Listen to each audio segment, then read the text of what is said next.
All right, let's dive right into this explainer.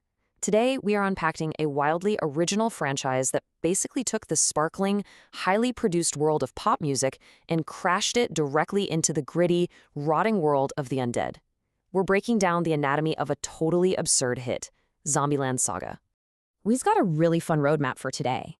We're going to start with the show's unlikely genre mashup. Then we'll meet the legendary zombie idols themselves, dig into their manic mission to save Saga Prefecture, and finally wrap up with the most fascinating part, the show's bizarre real-world cultural impact. Okay, so kicking things off with part 1, that crazy genre mashup where pop music meets the undead. Seriously, what actually happens when you mix peppy pop idols with the literal Walking Dead? It's a totally absurd question, right? But that is the exact hook that drew audiences into this critically praised hit produced by MAPPA back in 2018. On paper, it's a total clash of genres. On one side, you have your classic idol anime, pursuing dreams, super energetic musical performances, and managing these ultra-polished pop groups. But then it slams headfirst into comedy horror. We're talking actual zombies, tragicomic deaths, and the constant, hilarious anxiety of trying to hide your decomposing identity from your adoring fans. It is a contrast that logically shouldn't work at all, but it absolutely does. And the entire saga is kicked off by a shockingly dark, yet undeniably comedic inciting incident. Picture this. It's 2008. A high schooler named Sakura Minamoto steps out her front door, full of hope on the morning of a massive idol audition, and is abruptly hit by a truck. It completely cuts her dream short, setting the perfect stage for a crazy resurrection a decade later. Which brings us to part 2, meeting the zombie idols themselves, the legendary lineup of Franchoshu. Now, these girls aren't just random zombies. They were pulled from wildly different eras of Japanese history, and they all met their demise in the most bizarre, tragic-comic ways imaginable. You have Yugiri, who was executed way back in 1882, Junko, who died in a 1983 plane crash, Saki, perishing in a 1997 biker gang chicken race, Sakura's 2008 truck encounter, alongside Ai being struck by lightning during a concert that exact same year, and finally Lily passing away from a heart attack in 2011. They are literal legends. So, how do they actually function in the modern world? Well, to keep their undead identities a secret, they operate using number code names. Number 0, Tayamada, was a secret demon-slaying exorcist. Number 2, Saki, was a 90s biker gang leader. Number 3, A, was a 2000s lead pop idol. Number 4, Junko, was a 1980s Showa-era idol. And number 5, Yugiri, was a 19th century oiran. It's just this incredible, eclectic mix of eras, all sharing one stage. Moving right along to section 3, let's talk about the manic mission to save Saga Prefecture. Enter the show's producer and resident eccentric necromancer, Kotaro Tatsumi.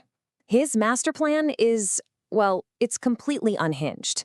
He uses necromancy to resurrect these legendary girls, hides their zombified states using heavy Hollywood-style makeup, forms an all-zombie idol group, and plans to use them to revitalize the declining economy of Saga Prefecture. Yes, he is quite literally using the undead to boost local tourism. And they end up getting named Franchoshu, which roughly translates to decomposing smell group. The origin of the name?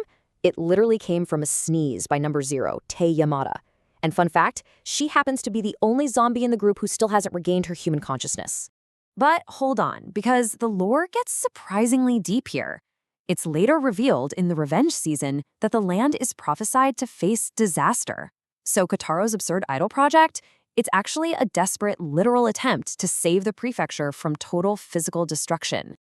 All right, on to section 4, and honestly, this is where the explainer gets truly unpredictable, the real-world cultural impact.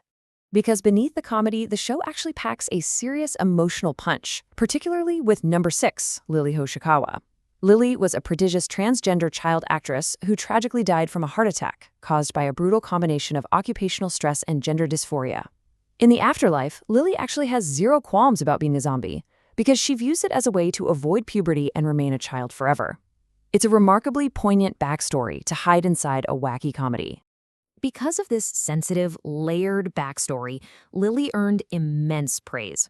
She was widely celebrated by critics and fans alike as a highly positive example of transgender representation in anime.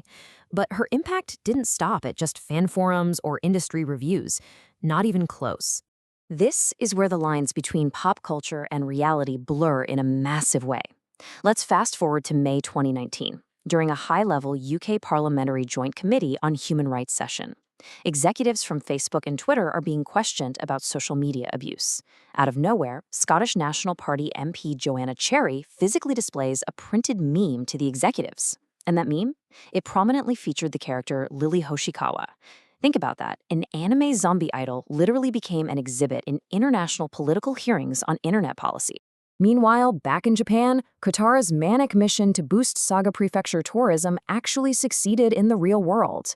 In August 2019, Yoshinori Yamaguchi, the actual real-world governor of Saga Prefecture, appeared in a documentary about the anime. And he didn't just give a standard interview, he proudly cosplayed as the show's eccentric producer, Kotaro Tatsumi. The anime achieved its goals so perfectly that the local government fully embraced it. Neutrally speaking, the global footprint of this show goes even further. Its massive popularity even caught the attention of lawmakers in Russia. In May 2021, the Russian government actually issued a limited ban on Zombieland Saga, along with a few other titles, citing that its depictions of reincarnation could encourage suicide. It is a fascinating example of how a piece of media, originally just a late-night comedy horror anime, can ripple outwards to provoke legislative action and debate on a global scale. Which brings us to our final thought. From providing heartwarming representation, to successfully revitalizing a Japanese prefecture's economy, to literally causing a stir in international politics, this series proved it was far, far more than just a quirky comedy. It really leaves us to wonder just how much further this undead revolution will blow.